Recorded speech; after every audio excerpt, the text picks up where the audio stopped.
क्रांतिज्योती सावित्रीबाई फुले यांची साई कॅब्रिज विद्यालयात जयंती उत्साहात साजरी।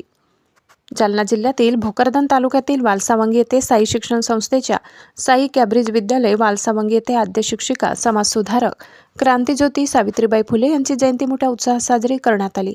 संस्थेचे अध्यक्ष श्री किरणकुमार भुते यांचे मार्गदर्शनाखाली या कार्यक्रमाचे आयोजन संस्थेचे सचिव श्री कपिल भुते, मुख्याध्यापिका सौ दीपाली किरणकुमार भुते यांनी केले। कार्यक्रमाच्या प्रारंभी क्रांतिज्योती सावित्रीबाई फुले यांच्या प्रतिमेला पुष्पहार अर्पण करून अभिवादन करण्यात आले। कार्यक्रमाची प्रस्तावना सांस्कृतिक विभागाच्या प्रमुख सौ दीपाली जाधव यांनी केली। यावेळी त्यांनी सावित्रीबाई फुले यांच्या सामाजिक, शैक्षणिक व स्त्री शिक्षणासाठी केलेल्या अतुलनीय कार्याची सविस्तर माहिती उपस्थितांना दिली। यावेळी बोलताना सचिव श्री कपिल भुते यांनी सावित्रीबाई फुले यांच्या जीवनकार्याचा आढावा घेत समाजात समता, बंधुता व शिक्षणाची ज्योत पेटविणाऱ्या त्यांच्या विचारांचा वसा व वारसा पुढील पिढीपर्यंत पोहोचविणे ही काळाची गरज असल्याचे प्रतिपादन केले।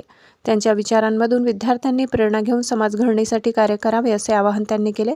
कार्यक्रमात सौ श्रद्धा नांदगावकर व श्री विजय तायडे यांनीही आपल्या मनोगतातून सावित्रीबाई फुले यांच्या कार्याचा गौरव केला। स्त्री शिक्षणातील त्यांचे योगदान अधोरेखित केले।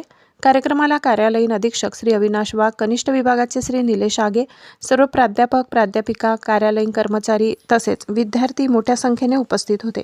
कार्यक्रम शांततापूर्ण व प्रेरणादायी वातावरणात संपन्न झाला। शहा न्यूज मराठीसाठी न्यूज रिपोर्टर राजू शहा, जालना।